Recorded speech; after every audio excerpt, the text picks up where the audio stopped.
Called secular कहने वाले लोगों ने यहाँ पर आकर राबड़ी में बोगस वोटिंग या वोट चोर जो आजकल चल रहा है हर तरफ, वोट चोरी के नाम पर यहाँ पर बुरके को टारगेट किया है और पर्दे को बदनाम करने की कोशिश की है। कि किसी माइकलाल में इतना दम नहीं है कि कोई औरत को वो ज़बरदस्ती बुरका पहनाकर इस तरह से वोटिंग की जाए। के आड़ में लेकर आप ये इस तरह से जो सियासी माहौल को गरमाने की कोशिश कर रहे हैं, ये बहुत ही गलत है। और ख़ास तौर से आप औरतों को टारगेट कर रहे हैं। क्या आपने औरतों की ताकत या नारी शक्ति को एकदम अंडर एस्टिमेट करके आप लोग उनको बदनाम कर रहे हैं कि यहाँ की जो औरतें हैं वो इस तरह से बेहुदा काम में शामिल है और इस तरह से बोगस वोटिंग कर रही है। तो ये बिल्कुल गलत है कि किसी की मजहबी जो सेंटिमेंट्स है उनको तुम दुखा रहे हैं, उनको तुम हर्ट कर रहे हैं। और ये हमको हमारे कॉन्स्टिट्यूशन ने भी आज़ादी दी है कि तुम अपने मज़हब के एतबार से जो चाहे वो पहनावा पहन सकते हैं। तो इस तरह से आप किसी के मज़हब को टारगेट करके और बुरके को बदनाम करके आगे बढ़ सकेंगे, ये उनकी बहुत बड़ी गलत फहमी। जहाँ जहाँ पर भी जो ख़वातीन पर्दा करती है या बुरका पहनती है, उन्होंने उन पर चोरी का इल्ज़ाम डाला है। तो ये बहुत ही शर्मनाक और बेहुदा बात जो उन्होंने कही है, उसके लिए उन्होंने सारी आवाम से या सारी औरतों से माफ़ी मांगनी चाहिए और इसका जवाब उनको आने वाला वक्त इंशाअल्लाह ज़रूर है। महफिज शेख गुंडी न्यूज़ में आप सभी का स्वागत है। अभी हमें थाना के राबड़ी में, और राबड़ी में आप हमारे पीछे देख सकते हैं जो महिलाएं यहाँ पर है, नजीम मुल्ला साहब के ऑफिस पे जो है वो टीम नजीम मुल्ला की एक मेंबर्स है। और यहाँ पर जो है कल हमने एक जो वीडियो दिखाया था आपको कि वोट चोर गद्दी छोड़ थाना कांग्रेस कमेटी की तरफ से एक सिग्नेचर कैंपेनिंग रखी गई थी, जिसमें एडवोकेट विक्रांत चौहान की तरफ से कुछ बातें कही गई थी एक इंटरव्यू के ज़रिए। तो उसका आज यहाँ पर एक विरोध जताने के लिए एक प्रेस कॉन्फ्रेंस रखी गई है, और जिसमें आज हमारे साथ इस कॉन्फ्रेंस पे बात करने के लिए वहीदा मुस्तफ़ा खान जो एक्स कॉर्पोरेटर हमारे राबड़ी से रह चुके हैं, उनसे बात कर रहे हैं और इस कॉन्फ्रेंस में क्या बातें होती है वो आप तक पहुंचाने की कोशिश करते हैं। वीडियो में एंड तक बने रहिए और ऐसे ही तमाम वीडियोज़ और अपडेट्स के लिए देखते रहिए गोंडी न्यूज़। आपकी जानकारी हमारी जिम्मेदारी। बढ़ते हैं इस वीडियो की तरफ।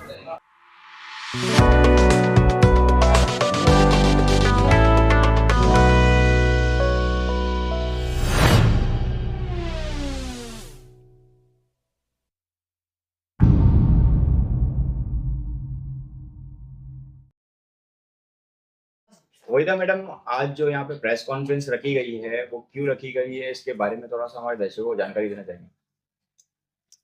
अस्सलाम वालेकुम। आज हमें इस बात के लिए यहाँ पर हम लोग जमा हुए हैं क्योंकि कल सो कॉल्ड सेक्युलर कहने वाले लोगों ने यहाँ पर आकर राबड़ी में बोगस वोटिंग या वोट चोर जो आजकल चल रहा है हर तरफ, वोट चोरी के नाम पर यहाँ पर बुरके को टारगेट किया है और पर्दे को बदनाम करने की कोशिश की है।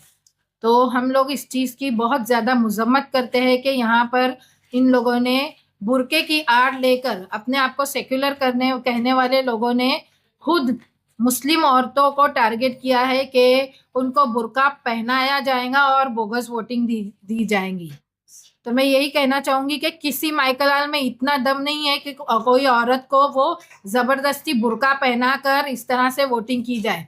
तो ये बहुत ही गलत और बहुत ही शर्मनाक जो स्टेटमेंट उन्होंने दिया है, उसके लिए उनको इससे माफ़ी मांगनी चाहिए। क्योंकि राबड़ी ही नहीं बल्कि जहाँ जहाँ पर भी जो ख़वातीन पर्दा करती है या बुरका पहनती है, उन्होंने उन पर चोरी का इल्ज़ाम डाला है। तो ये बहुत ही शर्मनाक और बेहुदा बात जो उन्होंने कही है, उसके लिए उन्होंने सारी आवाम से या सारी औरतों से माफ़ी मांगनी चाहिए और इसका जवाब उनको आने वाला वक्त इंशाअल्लाह ज़रूर दें। उस वीडियो का जो बात कर रहे हैं हमने हमारे चैनल के माध्यम से दिखाया था वोट चोरी का जो, और बुरके के ऊपर जो एडवोकेट विक्रांत चौहान जो थाना शहर के जो अध्यक्ष हैं कांग्रेस कमेटी के, तो उनके ऊपर आपने जो आरोप लगाया कि जो उन्होंने कहा है वो गलत कहा है। जी बिल्कुल गलत कहा है कि मज़हब के आड़ में लेकर आप ये इस तरह से जो सियासी माहौल को गरमाने की कोशिश कर रहे हैं, ये बहुत ही गलत है।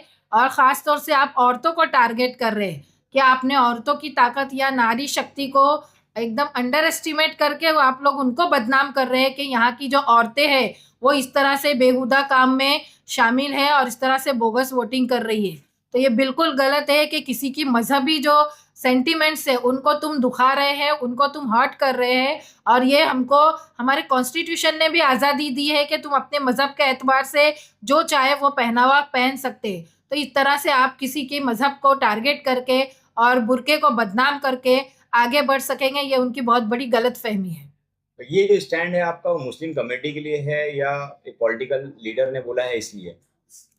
ये देखो, ये बोलने वाली बात नहीं है। मैं खुद एक औरत हूँ और एक औरत होने के नाते मेरा ये फर्ज है कि मैं इस तरह की जो बदनामी वाली बातें हो रही है उसके लिए मैं आवाज उठाऊं। मैं आज भी, मेरे साथ अगर कोई आम औरत को भी पूछे कि इस तरह से बुर्का पहनकर आप लोगों के ऊपर ये इल्जाम हुआ है, तो वो भी इस चीज के लिए उनको मजम्मत करेंगी और उस चीज के लिए उनको कहा जाएगा कि ये बहुत ही शर्मनाक बात उन्होंने एक औरत के लिए कही है।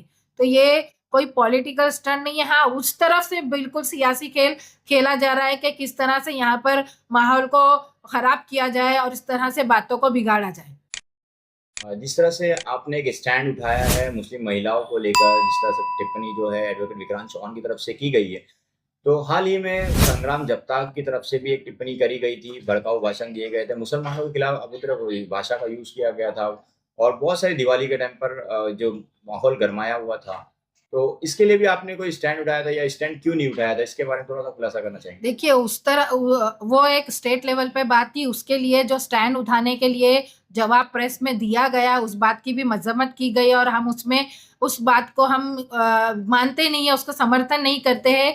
ये हमारी तरफ से वो कहा गया है। और यहाँ पर क्यों, चूंकि राबोड़ी में आकर उन्होंने खास तौर से राबोड़ी, कलवा, मुमरा, इस तरह से मुस्लिम जो इलाके हैं जहाँ पर मुस्लिम कम्युनिटी जो माइनॉरिटी जो है वो ज्यादा रहती है, ऐसे इलाकों को उन्होंने टारगेट किया है। तो उन्होंने यहाँ पर माइनॉरिटीज को टारगेट किया है कि वो इस तरह के खराब कामों में या इस तरह के धोखेबाजी वाले कामों में वो लोग शामिल है।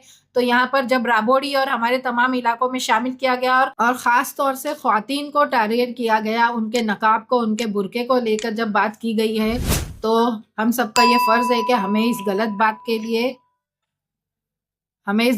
के लिए आवाज़ उठानी चाहिए। इसीलिए हम लोगों ने इस बात की आवाज़ उठाई और हमारा यही बात है कि उनको अपने इस जो बेहुदा स्टेटमेंट है उसके लिए माफ़ी मांगनी चाहिए। अगर इस पर किसी तरह का रिप्लाई एडवोकेट विक्रांत चौहान की तरफ से नहीं आता है या वो माफी नहीं मांगते, तो फिर अगला कदम क्या रहेगा आपका, क्या करेंगे आप? पहले उनकी तरफ से क्या रिप्लाई आता है उसके बाद हम अपना अगला कदम करेंगे और बहुत जल्द आने वाला वक्त ही उनको इस बात का जवाब दे देगा। मैं नहीं, बल्कि राबोड़ी की आवाम उनको इस बात का जवाब इंशाल्लाह जरूर देगी। ये वीडियो आपको कैसी लगी कमेंट करके जरूर बताएं और इस पर आपकी क्या राय है इस कमेंट बॉक्स में आप अपनी राय दे सकते हैं। और अगर आप हमारे चैनल पर नए हैं तो वीडियो को लाइक करें, शेयर करें, कमेंट करें और सब्सक्राइब करना ना भूलें। ऐसे ही तमाम वीडियोस अपडेट्स के लिए देखते रहिए गोंडवी न्यूज़, आपकी जानकारी हमारी जिम्मेदारी। मिलते हैं एक नई वीडियो के साथ। जय हिंद, जय महाराष्ट्र।